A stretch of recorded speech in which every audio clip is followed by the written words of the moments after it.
Hello everyone, in this quick video I'm going to show you how to stream YouTube in the background on your Galaxy smartphones.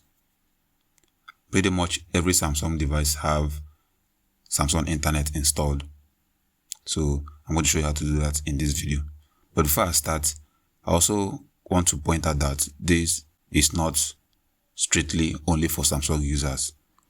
If you are using another device like Oppo, Xiaomi, you can still do this if you have Samsung Internet app installed. So it's available for free on Play Store.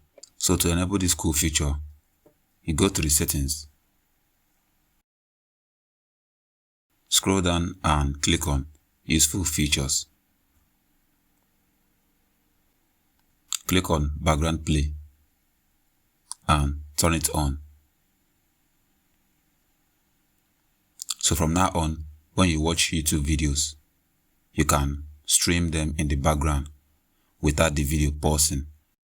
Even when you lock your screen, the video will still be playing in the background.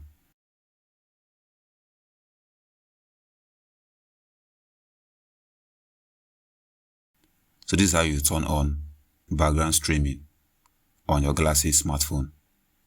That's all for this video. See you guys in the next one.